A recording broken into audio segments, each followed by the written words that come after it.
O poder do pensamento positivo. Capítulo 6. Acabe com a exaltação e a agitação.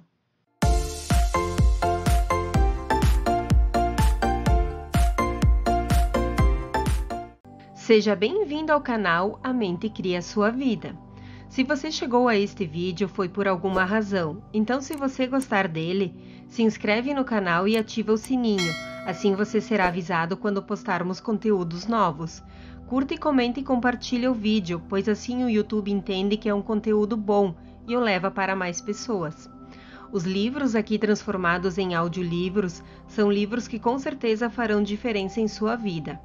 Fique agora com o audiolivro e até o próximo vídeo. Acabe com a exaltação e a agitação. Muitas pessoas tornam a vida difícil para si mesmas sem necessidade, desperdiçando forças e energias ao exaltar-se ou agitar-se por uma coisa ou outra. Se você é uma dessas pessoas, lembre-se do papel que representa quando está exaltado ou agitado.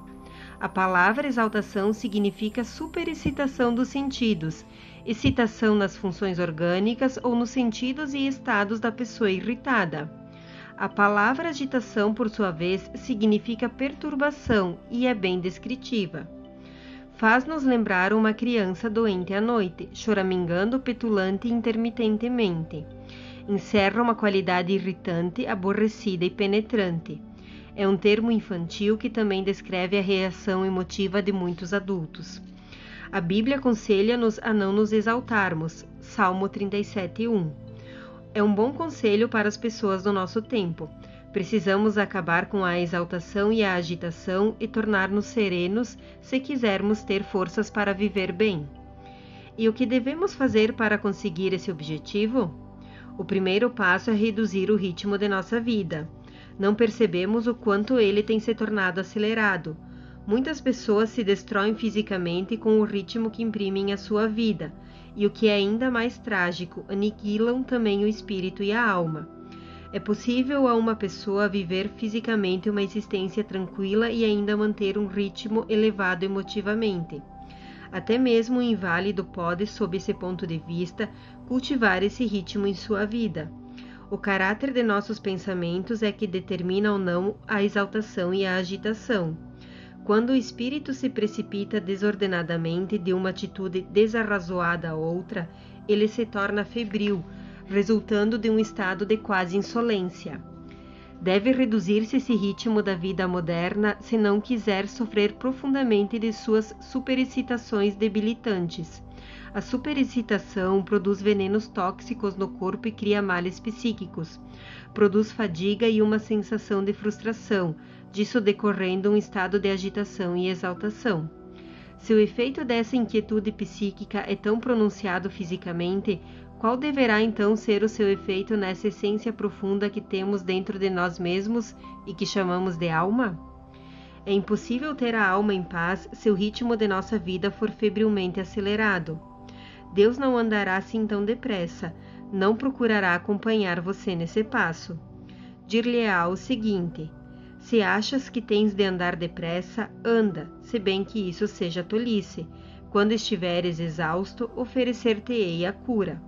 Mas poderei tornar-te a vida maravilhosa se diminuíres agora o passo e viveres moderadamente e confiares em mim. Deus se movimenta imperturbável e vagarosamente. Seus movimentos são perfeitos. A única maneira sensata de se viver bem é observando o ritmo de Deus. Ele faz todas as coisas bem feitas e os faz sem pressa. Não há nele agitação nem exaltação. É sereno e, portanto, eficiente. Essa doce paz nos é oferecida. Deixo a paz contigo e dou-te a minha paz. João 14:27. Em certo sentido, a geração atual não deixa de ser patética, especialmente nas grandes cidades, em razão dos efeitos da tensão nervosa, excitações e ruídos, mas esse mal se estende também pelo interior do país, pois as ondas sonoras transmitem a tensão. Conversando com uma senhora idosa a respeito dessa questão, ouvi dela a seguinte observação: a vida é sempre a mesma coisa. Essas palavras diziam tudo. Diziam da pressão, responsabilidade e tensão da vida cotidiana. As persistentes exigências da vida como que pesam sobre nós. Às vezes ficamos imaginando se esta geração não está de tal maneira acostumada a viver debaixo de grande tensão, a ponto de muitos que se acham nesse infeliz estado não saberem como passar sem ela.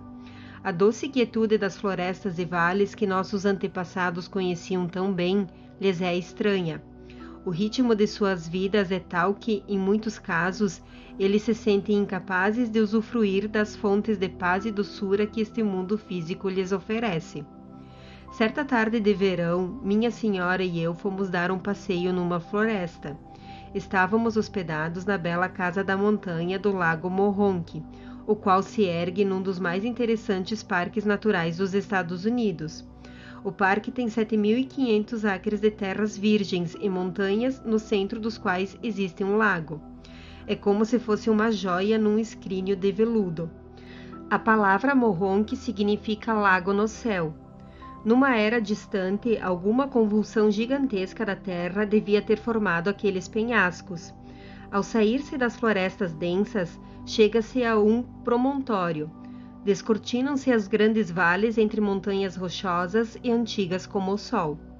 As florestas, as montanhas e os vales constituem um aprazível retiro para quem quer fugir às agitações do mundo. Naquela tarde, quando passeávamos, tivemos algumas horas de chuva e horas de sol. Ficamos molhados dos pés à cabeça. Já começávamos a nos preocupar um pouco com a roupa, que estava em míseras condições. Foi então que concordamos que não faria mal algum a uma criatura humana molhar-se com água límpida da chuva, senti-la fresca no rosto.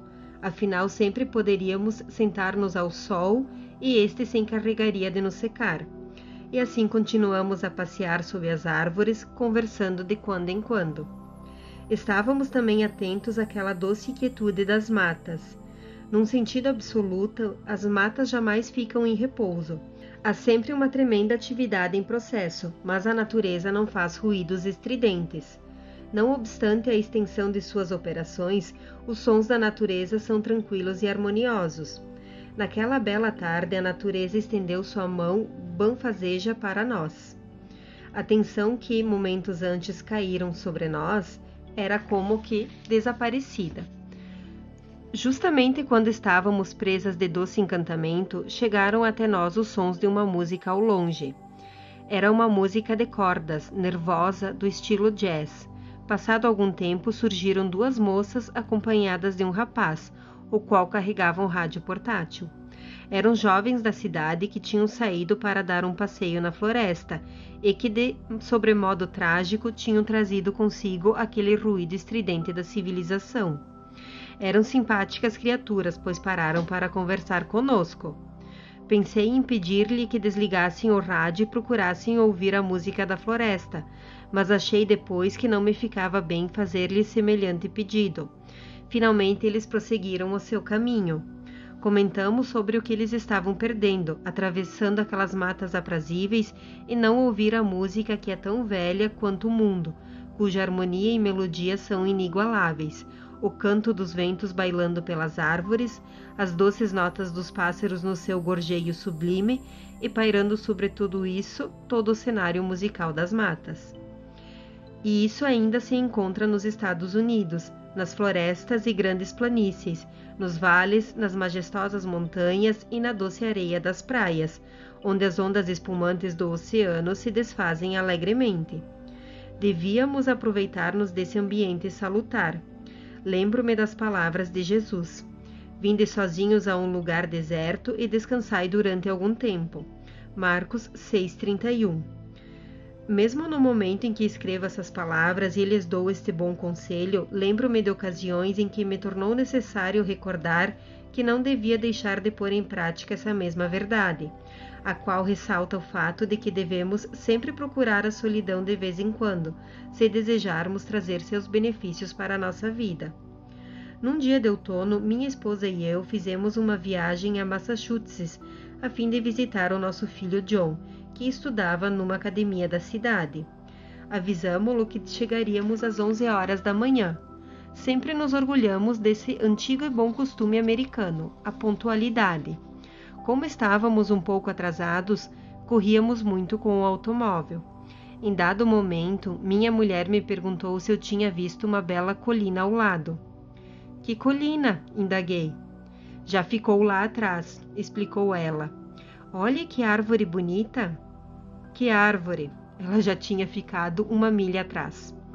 Este é um dia dos mais maravilhosos que já vi, disse-me a senhora Peale. Quem iria imaginar esse extraordinário colorido como se vê agora, em outubro, nessas montanhas de Nova Inglaterra, acrescentou. Realmente isso faz muito bem a gente.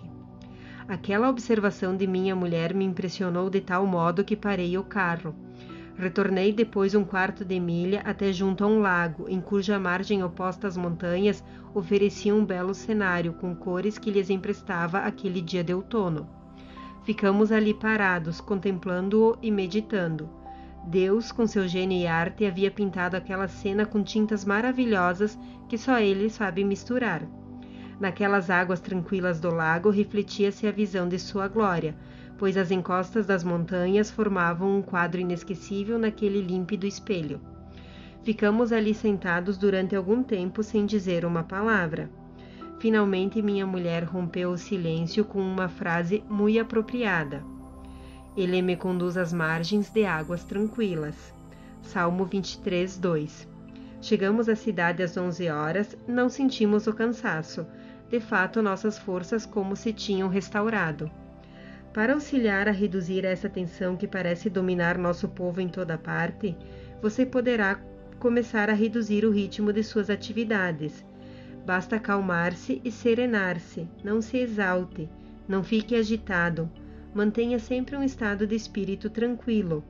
Observe a paz de Deus que ultrapassa toda a compreensão. Filipenses 4:7.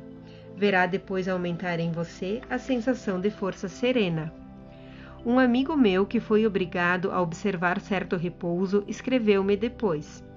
Aprendi muitas coisas durante esse retiro forçado. Agora é que sei o quanto nos apercebemos de sua presença quando não nos entregamos a uma vida de doce tranquilidade. Bem, diz o Lao Tse, basta deixar a água enlameada parar para que ela se torne límpida, pois a lama irá repousar no fundo. Um médico deu um conselho um tanto extravagante a um paciente, um desses negociantes de tipo agressivo e empreendedor. Ele tinha contado ao médico as grandes atividades que era obrigado a exercer. Costumo levar todas as noites para minha casa uma pasta cheia de papéis para os quais é preciso dar uma solução imediata, declarou ele com inflexão nervosa em sua voz. Por que levar trabalho para casa à noite? Indagou tranquilamente o médico. Porque é preciso que eu mesmo os faça. Não poderia alguém fazer esses trabalhos ou mesmo auxiliá-lo nisso? Não, respondeu o negociante, e acrescentou, sou eu o único que pode fazê-los. É coisa que tem que ser feita direito e somente eu que posso fazer. Tem que ser feita depressa e tudo depende de mim. Se eu lhe der uma receita, você observará rigorosamente? Inquiriu o médico. Acredite se quiser, foi essa a receita. O paciente deveria tirar 2 horas de folga em seus dias de trabalho e dar um longo passeio. Tiraria também meio dia de folga por semana e passaria esse período num cemitério. Por que eu teria que passar meio dia num cemitério? Perguntou surpreso o paciente. Porque desejo que o senhor contemple todos os túmulos dos homens que estão ali permanentemente, explicou o médico. Quero que medite no fato de que muitos deles ali jazem porque tinham o mesmo modo de se apressar e de pensar que você. Queriam carregar o mundo nas costas. Medite neste fato solene. Quando o Senhor ali ficar por todo sempre, o mundo nem por isso deixará de continuar a sua marcha. Por mais importante que o Senhor seja, outras pessoas irão poder desempenhar o trabalho que até agora o Senhor está desempenhando. Sugiro que se sente junto a um daqueles túmulos e repita essa frase. Um milênio que vós presenciais é apenas um dia que se esvai e como uma vigília à noite. Salmo 94. O paciente compreendeu aquela questão, reduziu o ritmo de suas atividades, aprendeu a delegar autoridade às outras pessoas, não mais exagerou o sentido exato de sua própria importância. Acabou com sua agitação e exaltação, tornou-se sereno. Poder-se-ia acrescentar que está trabalhando melhor. Está desenvolvendo uma organização mais eficiente e admite que o seu negócio se acha em melhores condições. Um preeminente fabricante se via constantemente preso à detenção. De fato, seu estado de espírito era, por assim dizer, vibrátil. Como ele descrevia a si mesmo, saltava da cama logo cedo e imediatamente se desdobrava em atividades.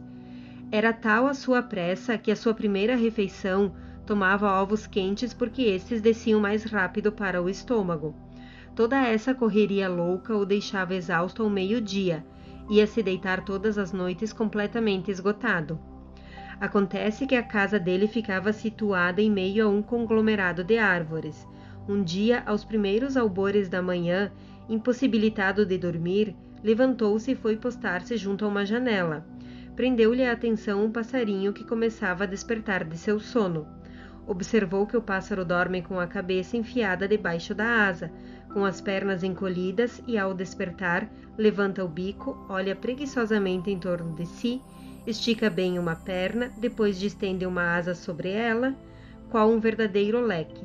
Recolhe depois a perna, a asa e repete o mesmo processo com a outra perna e a outra asa, quando então enfia a cabeça novamente entre as pernas para tirar uma sonequinha.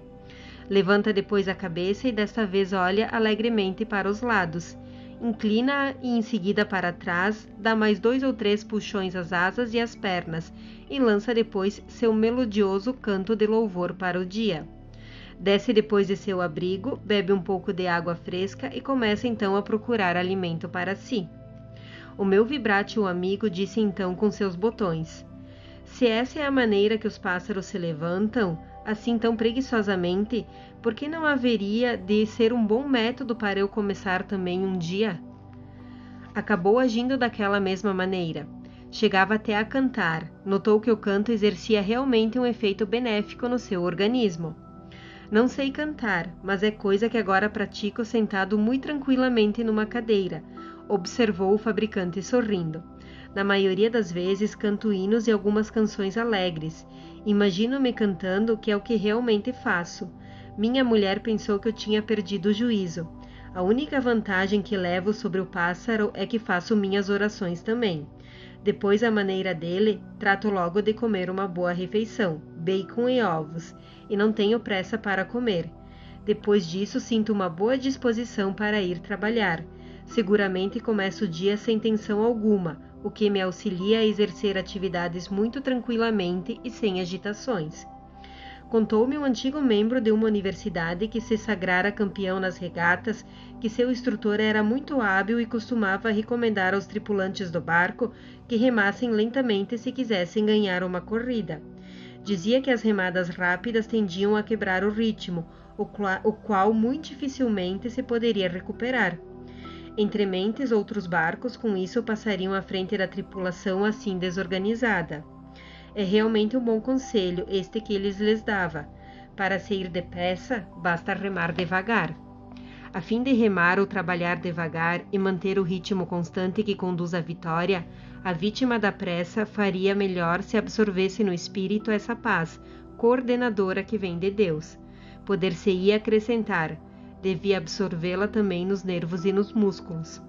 Já considerou alguma vez a importância de ter a paz de Deus em seus músculos e suas juntas? Estas talvez não lhe doerão tanto se você tivesse nelas a paz do Todo-Poderoso. Seus músculos atuarão melhor e se a paz de Deus que os criou lhes governar a ação. Diga todos os dias a seus músculos e juntas: não se exaltem. Salmo 37:1. Descanse num sofá ou numa cama. Pense na importância de cada músculo e de cada junta, desde a cabeça aos pés, e diga a cada um: a paz de Deus desce sobre cada um de vocês. Tenha sempre a impressão de que essa paz lhe domina todo o corpo. Com o tempo, seus músculos e juntas ficarão dominados. Acalme-se, pois aquilo que você desejar estará ao seu alcance se você trabalhar para consegui-lo sem recorrer à pressa e a esforços excessivos. Se atuando sob a orientação de Deus e de acordo com o seu ritmo suave e calmo, não conseguir o que deseja, é porque não lhe estava fadado a atingir esse objetivo. tinha que acontecer. Por isso, trate de desenvolver um ritmo normal, natural e como Deus ordenou. Pratique e preserve uma tranquilidade mental. Aprenda a arte de prescindir das excitações nervosas. Para fazê-lo, basta deter-se alguns momentos e afirmar com fé: desisto agora de qualquer excitação nervosa e ela está desaparecendo completamente. Sinto-me perfeitamente tranquilo. Não se agite nem se exalte. Cultive sempre a tranquilidade. Para atingir esse eficiente estado na vida, recomendo que cultive sempre bons pensamentos e serenos. Todos os dias executamos uma série de atos para cuidar do nosso corpo. Banhamo-nos, escovamos os dentes e fazemos ginástica. Devemos também dispersar certo tempo e esforço para manter um espírito sadio. Um processo para atendermos a isso é nos sentarmos tranquilamente em algum lugar e pensarmos em coisas agradáveis. Por exemplo, pensarmos numa grande montanha que vimos, num vale coberto pela névoa, num ribeirão prateado pela luz solar ou num doce luar sobre as águas do mar.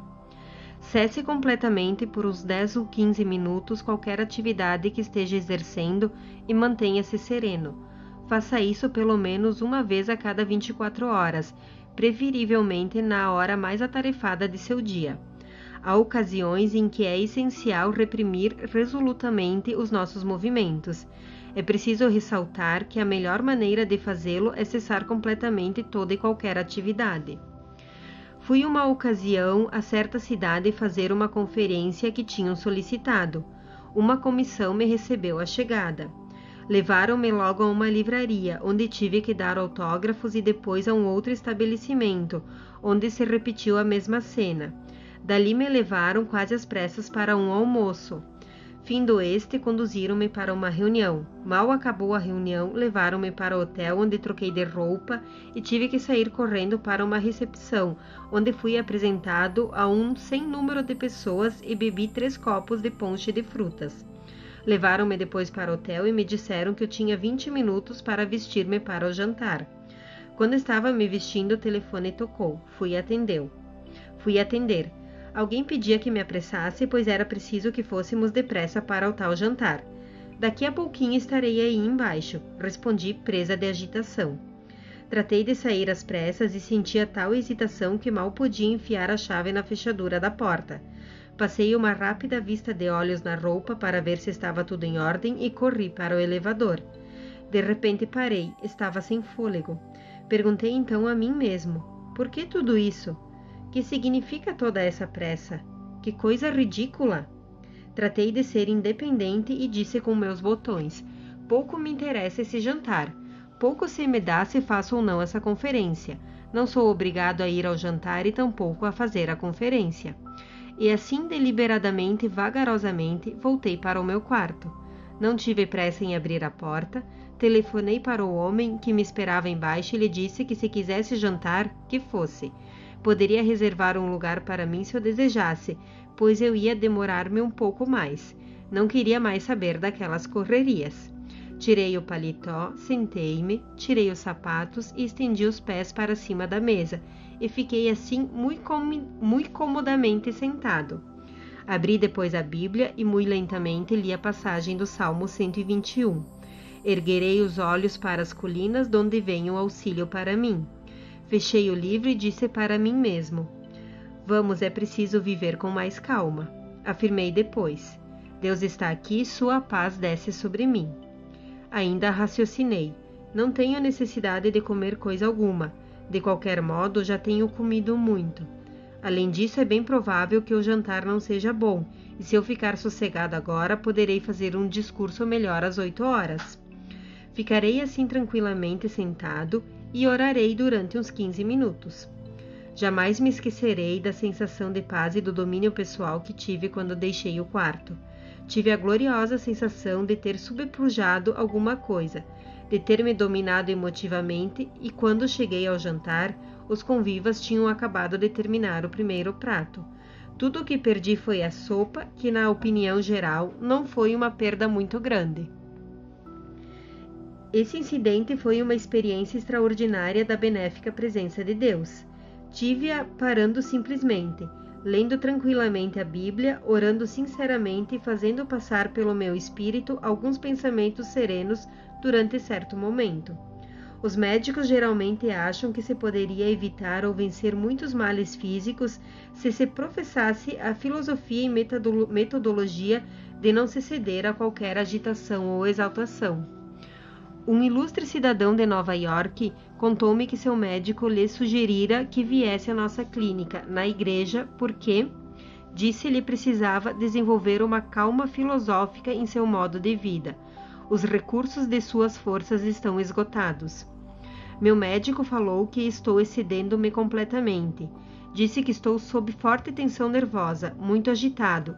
O médico declarou, concluiu o cidadão. Só que poderei me curar se desenvolver o que ele chama de filosofia de calma no modo de se viver.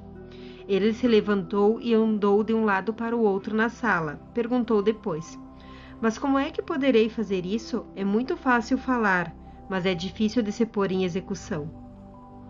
O excitado cavalheiro passou a dizer depois que o médico lhe tinha dado certas sugestões para o desenvolvimento de uma calma filosofia no modo de se viver.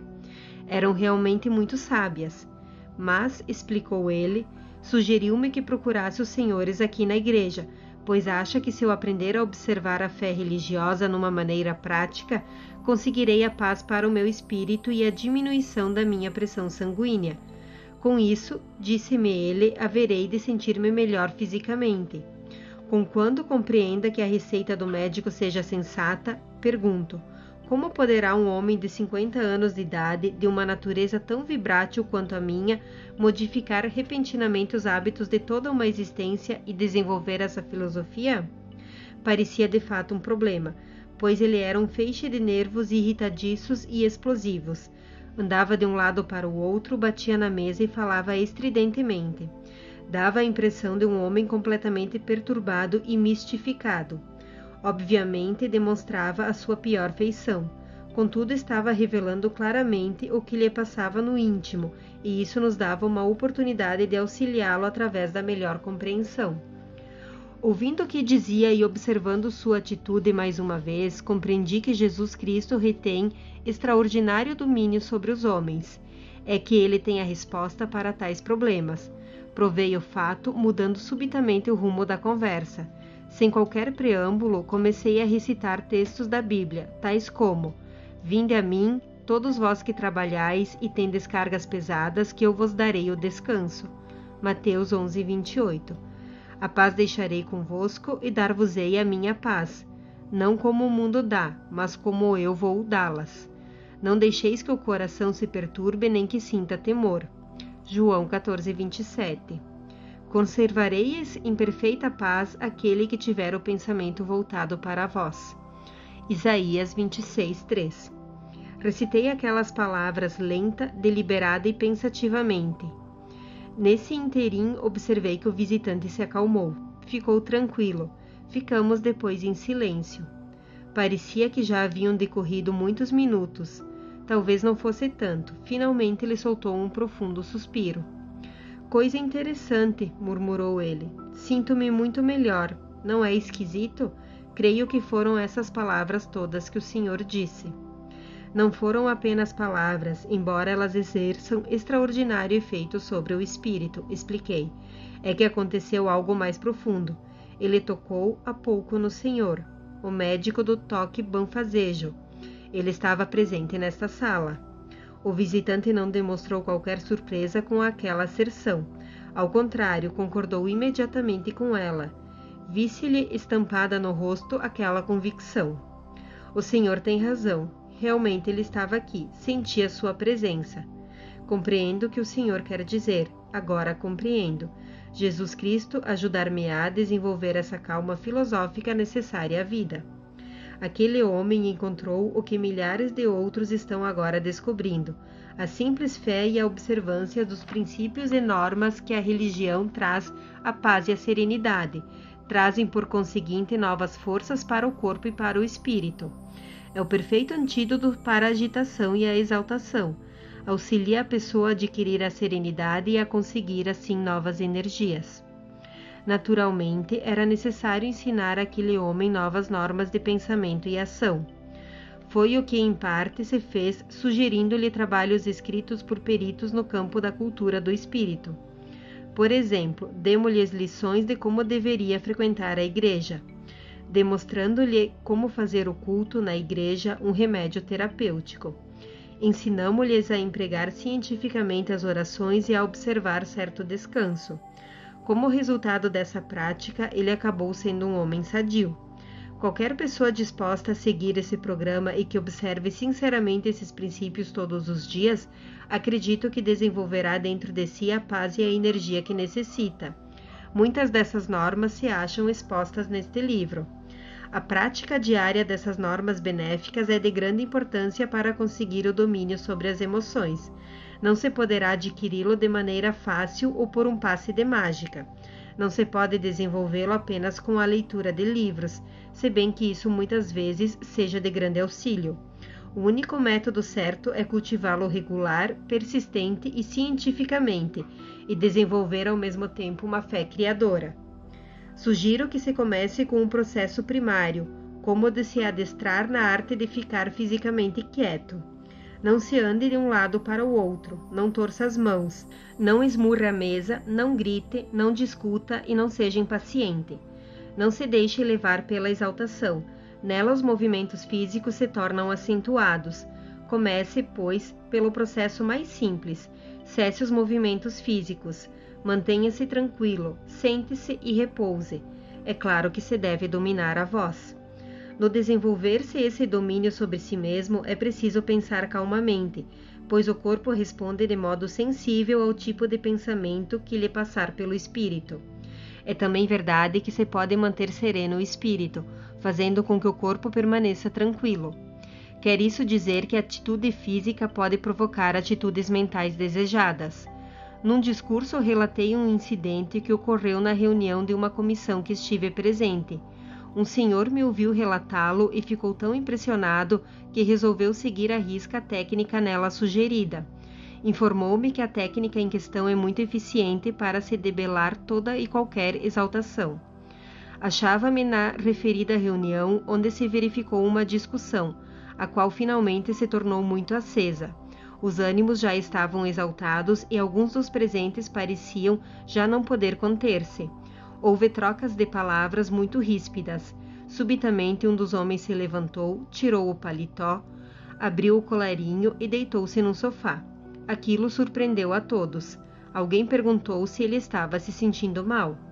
Não, respondeu ele. Sinto-me perfeitamente bem. Tinha começado a ficar nervoso e sempre aprendi que é difícil ficar nervoso se deitar. Nós todos rimos e desfez-se a tensão reinante. O nosso extravagante amigo explicou que tinha experimentado um pequeno ardil consigo mesmo. Era por natureza fácil de exaltar-se. Quando se via nessa situação, sentia que cerrava os punhos e a voz se lhe alterava, estendia então os dedos e esforçava-se para não os fechar. À proporção que ia aumentando a sua tensão ou raiva, ia diminuindo o tom de voz. Falava então em tom exageradamente baixo. Não se pode prosseguir com uma discussão se está falando baixinho, disse com uma pequena risada. Esse princípio pode ser eficiente para dominar as excitações, exaltações e tensões, como, aliás, muitos descobriram pondo-o em prática. Um passo inicial, portanto, para conseguir a calma é disciplinar as reações físicas. Você ficará surpreso ao ver quanto isso poderá diminuir o calor de suas emoções. Afastando esse calor, desaparece a exaltação. Ficará admirado com as energias que poupará. Sentir-se-á muito menos cansado. E, além disso, um bom processo para cultivar a fleuma ou mesmo a indiferença. Procure ser até certo ponto lento em seus movimentos. As pessoas assim constituídas ficam menos sujeitas a exaltações. As criaturas altamente organizadas fariam muito bem se cultivassem essas reações, pelo menos até certo grau. É natural que não se deseje perder certas reações nítidas e sensíveis, características das criaturas bem organizadas. Contudo, a adoção de uma atitude fleumática tende a estabelecer nas pessoas suscetíveis à exaltação um equilíbrio verdadeiramente compensador. Segue-se uma técnica que consiste em 6 pontos que pessoalmente achei de grande auxílio para reduzir essa tendência e para a exaltação e a agitação. Recomendei seu uso a inúmeras pessoas que estão praticando e consideram de grande valor. 1. Sente-se numa cadeira e descanse. Fique completamente à vontade. Conceba estar em repouso todas as partes de seu corpo, desde a cabeça até os pés. Afirme esse repouso dizendo que os dedos dos pés, das mãos, os músculos, etc., se acham completamente calmos. 2. Pense em seu espírito como sendo a superfície de um lago numa tempestade, agitada pelas ondas e o tumulto, e que depois se torna tranquila, sem uma ruga sequer. 3. Passe 2 ou 3 minutos pensando nas mais belas e mais tranquilas paisagens que tenha contemplado, como, por exemplo, uma montanha ao pôr do sol, ou um vale com a doce quietude das primeiras horas da manhã, ou uma floresta ao meio-dia, ou um luar refletindo-se em águas levemente onduladas. Reviva na memória essas cenas. 4. Repita lenta e serenamente uma série de palavras que exprimam quietude e paz, como, por exemplo, tranquilidade, diga-a deliberadamente de maneira tranquila. Serenidade, quietude, pense em outras palavras semelhantes e as repita. 5. Faça mentalmente uma lista das vezes em que sua vida se sentiu com uma doce vigilância de Deus e lembre-se de como Ele fez com que tudo saísse certo, quando você se achava atribulado e ansioso. Recite depois em voz alta esse versículo de um antigo hino. Até então a vossa força me tem guiado e certamente continuará a me guiar. 6. Repita as seguintes palavras, as quais têm o extraordinário poder de trazer ao espírito uma doce tranquilidade. Conservareis em perfeita paz aquele que tiver o pensamento voltado para vós. Isaías 26:3. Repita-as várias vezes ao dia, sempre que tenha um momento disponível. Repita-as em voz alta, se possível, de modo que ao fim do dia as tenha repetido muitas vezes. Conceba-as como sendo substâncias ativas e vitais a penetrarem-lhe o espírito, e nele espalhando-se como um bálsamo salvador. É o melhor remédio que se conhece para eliminar a tensão do espírito. À medida que essa técnica for sendo praticada, a tendência para a agitação e a exaltação irá modificando-se gradativamente. Em proporção direta ao seu progresso, a força que até então vinha sendo destruída por aquele hábito infeliz far-se-á sentir na sua capacidade cada vez maior para enfrentar as responsabilidades da vida.